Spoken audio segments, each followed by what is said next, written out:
아브라함에게 독자 이삭을 바치라고 하는 명령을 주시자 아브라함이 그 말씀에 순종하는 그 장면이 담긴 본문입니다. 이 본문을 예전에 읽었을 때는 역시 믿음의 조상은 다르구나, 아브라함의 믿음이 정말 탁월하구나, 그렇게 생각을 했었는데, 제가 아버지가 되고 이 본문을 읽으니까 믿음이 있는 게 아니라 미친 게 아닌가, 그런 생각이 들 정도인 거예요. 왜냐하면 이게 불가능한 일 아닙니까? 아무리 하나님이 그렇게 말씀하신다고 해도 아들을 어떻게 나 대신 죽입니까? 아브라함이 그저 자기 자신의 죄만 알았다면 그는 낙심하여 무너졌을 거예요. 하나님, 차라리 저를 죽여주십시오. 자기 살자고 아들을 대신 죽이는 일은 절대 하지 않았을 것입니다. 그런데 아브라함은 지금 미친 게 아니라 그의 믿음이 지금 어떻게 빚어져 가고 어떻게 완성되어 가는지를 우리가 볼 수 있는데, 지난 25년 동안 아브라함은 죄인에게 부어주시는 하나님의 은혜를 경험해 왔죠.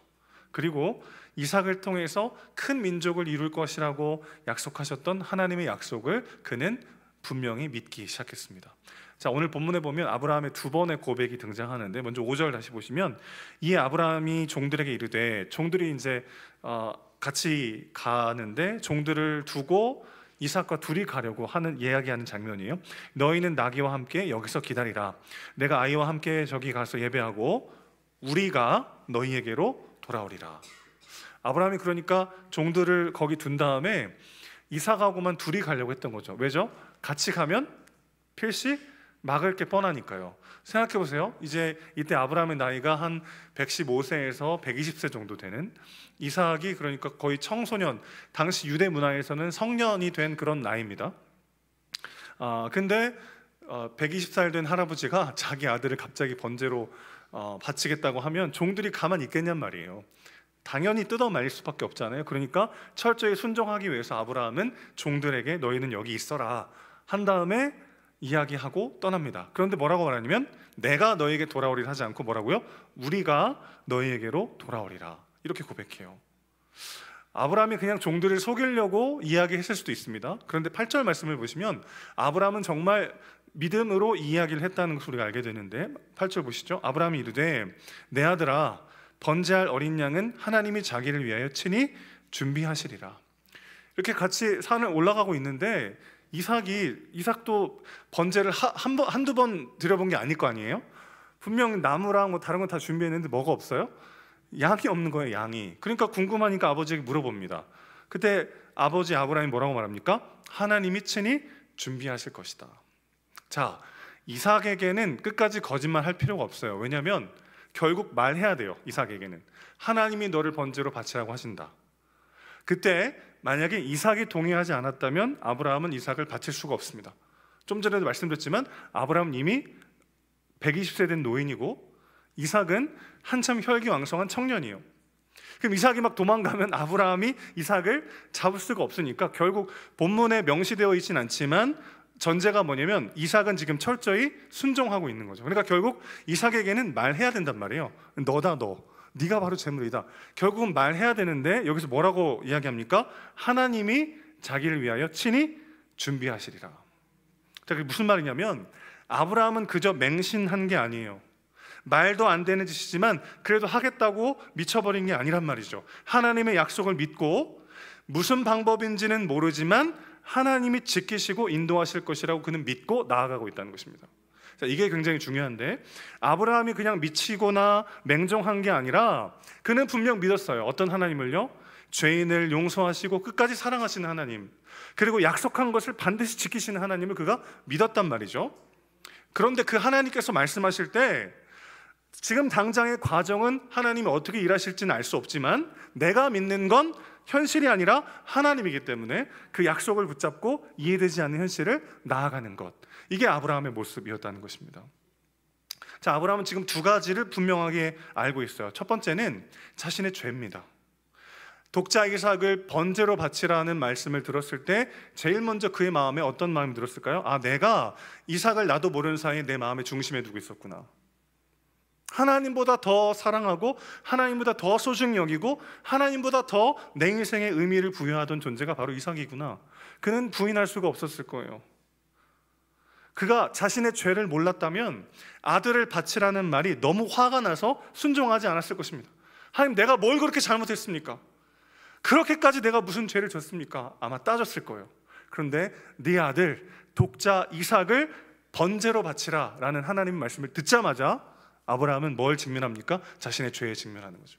내가 여전히 하나님보다 다른 것을 더 중요하게 여기고 하나님 아닌 다른 것을, 이삭을 내 마음의 중심에 두고 있었구나.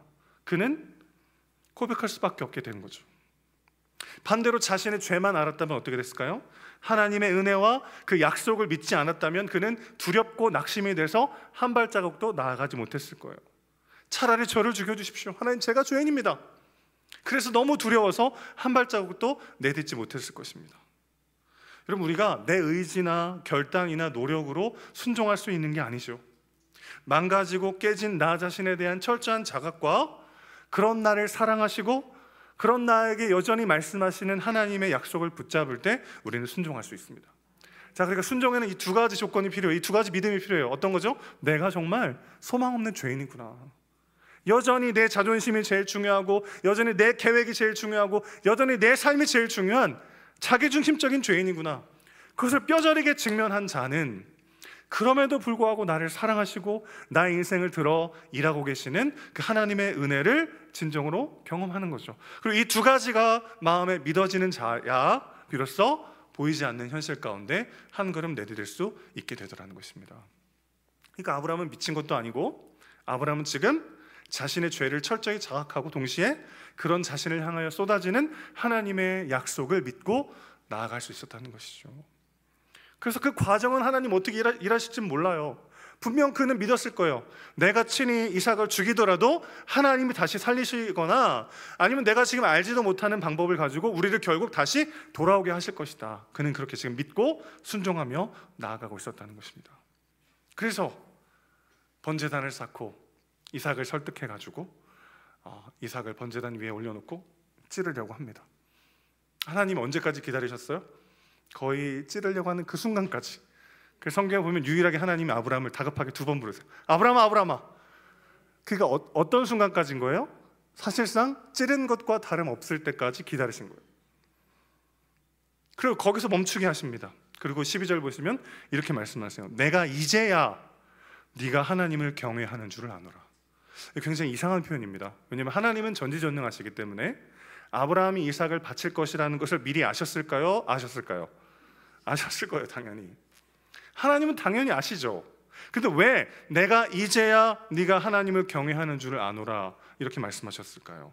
경외라고 하는 건 단순히 무서워한다는 게 아니라 전심으로 헌신한다는 뜻입니다. 그러니까 하나님 지금 이렇게 말씀하시는 거예요. 네가 이제야 세상 그 어떤 것보다도 나를 더 사랑하는 줄을 내가 알겠다. 이건 누구에게 향해 있는 거예요? 하나님이 이제야 깨달았다는 게 아니라 이제야 너의 믿음이 완성되었다는 뜻입니다. 그냥 하나님이 아브라함을 순종하는지 안 하는지, 나를 더 사랑하는지 아닌지를 떠보려고 하신 게 아니에요. 전지전능한 하나님은 이미 다 아시죠. 근데 왜 이 모든 과정들을 겪게 하셨을까요? 굳이 다 아시면서 왜 이렇게 괴롭히는 거예요, 아브라함을? 좀 가만히 냅두시지. 왜 이렇게 아브라함을 괴롭히셨을까요? 야고보서 2장 22절에 보면 야고보는 이렇게 해석합니다. 네가 보거니와 믿음이 그의 행함과 함께 일하고 행함으로 믿음이 온전하게 되었느니라. 자, 믿음과 행함의 관계가 어떻게 되냐면 우리가 믿는 바대로 행동하게 되어 있습니다. 근데 이게 끝이 아니고 우리가 행동한 바로 그것이 우리의 믿음을 다시 완성한다는 거예요. 믿음과 행함의 관계가 그렇다는 것입니다. 여러분, 우리가 그냥 아무 생각 없이 행동하는 게 아니라 나도 모르게 내가 가지고 있는 전제와 어떤 믿음 위에 우리 행동을 쌓게 돼 있어요. 여러분, 지금 이 공간에 계시잖아요. 누림홀이 무너지지 않을 거라는 암묵적인 믿음이 있기 때문에 여기 계신 겁니다. 저랑 가끔 이렇게 뭐 신방 가거나 아우팅 가잖아요, 우리 집사님들이. 제가 운전하는 차에 왜 타시죠? 스타리아 왜 타요? 목사님이 우리를 어디 노동자로 공장으로 팔아넘기지 않을 거라는 믿음이 있기 때문에 타는 거죠. 오늘도 우리 타셨잖아요. 우리가 그냥 아무렇게나 행동하는 게 아니라 우리의 행동에는 반드시 어떤 믿음이 깔려 있단 말이죠. 그런데 그 믿음이 행동을 가져올 뿐만 아니라 어떤 행동을 하고 나면 그 행동이 우리의 믿음을 다시 온전케 한다는 겁니다. 이렇게 연결되어 있다는 거예요. 자, 그러니까 아브라함이 독자 이삭을 바칠 것을 하나님은 아셨습니까? 모르셨습니까? 이미 아셨지만 아브라함이 그것을 순종했을 때 비로소 그의 믿음이 완성되었다는 것이죠. 하나님은 그것을 위해서 아브라함을 여기까지 인도하시더라는 것이죠. 우리의 존재의 중심에 하나님이 아닌 다른 것이 있으면 그것이 우리의 삶을 가장 비참하게 하기 때문에 하나님은 그것을 허락하실 마음이 없으신 거죠. 하나님 말고 다른 것에 내 소망을 두고 살아갈 때, 하나님 말고 다른 것에 내 의미를 두고 살아갈 때 그것이 우리를 더 비참하고 외롭게 하기 때문에 우리 하나님은 그것을 참을 수가 없어요. 그것을 내버려둘 수가 없어요. 그래서 어떻게든 그것들을 내려놓고 하나님을 다시 우리 마음의 중심에 삼도록 인도해 가시더라는 것입니다. 그러니 그것은 괴롭힘이나 저주나 모욕이 아니라 그것은 하나님의 사랑이죠. 그것은 하나님의 구원이죠. 그것은 하나님의 은혜입니다. 아브라함을 막 못살게 굴려는 하나님의 어떤 이상한 행동이 아니라 아브라함을 너무나 사랑하셔서 하나님을 가장 사랑할 때 나머지 모든 것들을 제대로 사랑할 수 있기에 그 삶을 주기 원하시는 하나님의 은혜라는 것이죠. 사랑하는 여러분, 하나님이 나를 좀 내버려뒀으면 좋겠는 그런 순간이 와요. 종종. 그렇죠? 욥은 그걸 이렇게 표현했습니다. 침 삼킬 동안만이라도 나를 좀 가만히 냅두십시오. 그럴 때 그래서 하나님 좀 나를 좀 내버려 두세요. 그런데 하나님은 우리의 삶에 개입하셔서 우리 삶의 중심에 그분 한 분만을 모셔드리도록 우리를 계속해서 인도해 가시더라는 것입니다. 그렇게 하나님의 말씀대로 순종한 결과 어떤 일이 벌어집니까? 예비된 순양을 그가 비로소 발견하게 됩니다. 13절 보십시오. 아브라함이 눈을 들어 살펴본즉 한 순양이 뒤에 있는데 뿔이 수풀에 걸려 있는지라. 아브라함이 가서 그 순양을 가져다가 아들을 대신하여 번제로 드렸더라. 놀라운 일입니다. 아까부터 거기 있었어요, 순양이. 근데 보여요, 안 보여요? 안 보여요. 언제까지요? 순종하기 전까지 안 보여요. 여러분, 우리는 하나님 보여주시면 순종하겠습니다. 그러나 순종하면 보이기 시작합니다. 이게 너무 중요한 원리예요. 우리는 늘 내 손에 잡히면, 내가 이해가 되면, 내가 납득이 되면, 내 눈에 보이면 그때 순종하겠습니다 말해요. 그러나 하나님의 일하심은 언제나 순종하면 보이기 시작하더라는 것입니다. 아브라함이 순종하자 그는 비로소 여호와 이레 하나님을 경험하게 되는 거예요. 미리 앞서가셔서 필요를 준비하시는 하나님, 내 삶의 모든 것을 예비하시고 우리의 쓸 것을 다 아시며 미리 예비하시는 하나님, 그 하나님이 우리 하나님이신 줄로 믿습니다. 언제 그 하나님을 경험했어요? 아브라함이 그 하나님을 책으로 배우고 그 하나님이 알려주시고 다 가르쳐주시고 난 다음에 경험한 게 아니라 다 알지 못하지만 순종하며 한 걸음 내딛었을 때 그 하나님을 그는 경험한 것이죠. 다시 한번 강조하고 싶어요. 보여주시면 순종한다면 우리는 아무런 순종도 할 수 없어요. 순종하면 보이기 시작하는 것이죠. 내 상식, 내 경험, 내 판단 안에만 있으면 그것을 뛰어넘어 일하시는 하나님을 경험할 수가 없습니다. 순종할 때 하나님을 더욱 실질적이고 깊이 있게 경험하게 되는 것이죠. 이것이 너무나 중요한 삶의 원리입니다. 여호와 이레 하나님은 언제 경험할 수 있어요? 내가 먼저 순종할 때 그분이 예비하신 그것들을 보여주신다는 것입니다. 왜 하나님, 여호와 이레 하나님이라면서 왜 나에게는 아무것도 예비하지 않으셨습니까? 그런 마음이 들 때가 있잖아요. 그러나 한 발짝 내딛지 않으면 하나님이 예비하신 것들이 결코 보이지가 않더라는 거예요. 결국 오늘 이삭도 살고 아브라함도 다시 회복하는 해피엔딩으로 이야기가 끝이 납니다. 그러나 이 이야기가 가리키는 진짜 스토리는 여기서 끝나지 않아요. 2000년 뒤 모리아산에서는 또 한 분의 아버지가 자기 아들을 제물로 희생시키려 한 일이 있었습니다. 이 모리아 땅이라는 곳이 어떤 곳이냐면 역대하 3장 1절에 보면 이런 말씀이 있어요.